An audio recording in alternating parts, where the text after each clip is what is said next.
tinggal di Uhud adalah paman baginda Rasul sallallahu alaihi wa alihi wasallam, Sayyidina Hamzah bin Abdul Muttalib. Ini paman baginda Rasul. Kalau kita baca sejarah tentang Sayyidina Hamzah, belum pernah beliau ini memanggil nama baginda Rasul ta'dhiman lin Nabi.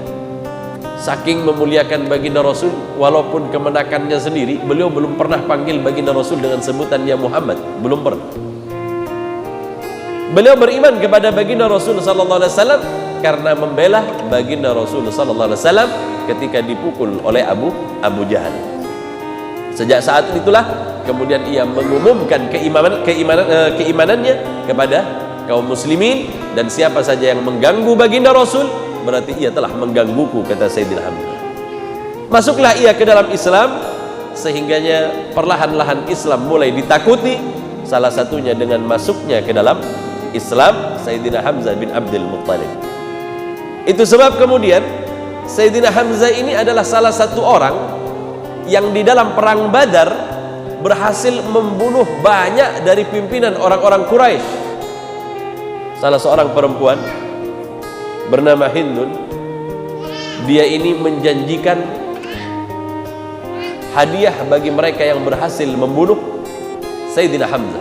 Konon di dalam sejarah digambarkan Sayyidina Hamzah ini kalau perang, kalau ibarat catur, dia menyerangnya itu lurus seperti benteng. Jangan coba menghalangi Sayyidina Hamzah. Berapa banyak orang yang menghalangi Sayyidina Hamzah di bagian depan, semuanya akan binasa.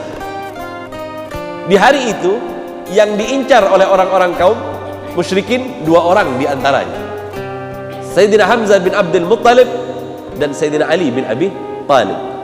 Keduanya dianggap sebagai orang yang penting, yang apabila keduanya ini tiada, maka Islam akan menjadi agama yang lemah. Maka keduanya diincar. Saat itulah Hindun membayar seorang budak Habasyah untuk membunuh Sayyidina Hamzah. Dengan mudah Sayyidina Hamzah dibunuh dari belakang, karena Sayyidina Hamzah jika sudah menyerang, pertahanan bagian belakang nggak ada yang jaga. Sehingganya sebuah tombak kecil yang kemudian menancap di punggung, yang tembus di selangkangan dari Sayyidina Hamzah bin Abdul Muttalib, yang membuat dia susah untuk bergerak, dan di saat perang Uhud meninggallah Sayyidina Hamzah. Ketika meninggal Sayyidina Hamzah, kanal kuffar qad salabuhu, mereka memutilasi Sayyidina Hamzah. Perbuatan biadab yang dilakukan oleh musuh-musuh Islam. Mereka kemudian wamathaluhu, mereka kemudian memotong kecil-kecil pada bagian tubuh. Telinganya dipotong, hidungnya dipotong, bibirnya dipotong, semua anggota tubuhnya dipotong kecil-kecil. Fabaqaru an batnihi wastakhraju kabidah, kemudian dari dadanya sampai ke arah perutnya dikeluarkan isi perut Sayyidina Hamzah. Bahkan di situ terdapat jantung yang sudah digigit dan kemudian melihat itu baginda Rasul sallallahu alaihi wasallam, walamma ra'ahu an-nabi qatilan baka, melihat Sayyidina Hamzah terbunuh, menangislah baginda Rasul sallallahu alaihi wasallam.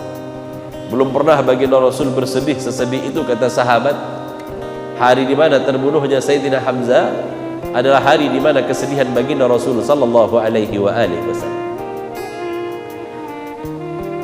Falamma ra'a ma buthila sahaq, malah kemudian baginda Rasul semakin menangis sejadi-jadinya ketika melihat jenazah dari Sayyidina Hamzah, dicongkel matanya, dipotong telinganya, dipotong hidungnya dan bibirnya. Semakin menjadi baginda Rasul ketika melihatnya. Sampai-sampai peristiwa ini didengar oleh putri baginda Rasul sallallahu alaihi wasallam, Sayyidah Fatimah Az-Zahra. Ketika mendengar bahwa Sayyidina Hamzah, paman baginda Rasul sallallahu alaihi wasallam ini dipotong-potong, paman baginda Rasul ini kemudian dikeluarkan isi perutnya, Apa yang terjadi? Sayyidah Fatimah mendengar kabar itu, dia cepat keluar dari kota Madinah bersama beberapa orang perempuan dari orang-orang Ansar mendatangi tempat kejadian baginda Rasul sallallahu alaihi wasallam. Ketika sampai di tempat itu, baginda Rasul berkata, jauhkan Fatimah dari jenazah. Maka Sayyidina Hamzah dikatakan sebagai Sayyidus Syuhada karena jenazahnya paling hancur, jenazahnya memang paling dicari.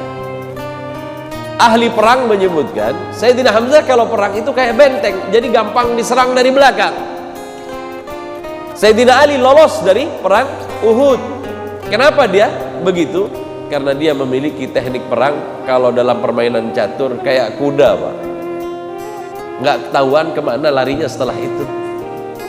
Sehingganya kadangkala Wahsy yang diutus untuk membunuh Sayyidina Ali di saat itu, usai membunuh dari Sayyidina Hamzah, dia mengejar Sayyidina Ali bin Abi Thalib. Ketika dikejar Sayyidina Ali, baru saja dia melihat, sekejap mata berikutnya sudah berada di tempat yang jauh. Sulit mengejarnya, sehingganya Sayyidina Ali bin Abi Thalib tak berhasil dibunuh di perang Uhud.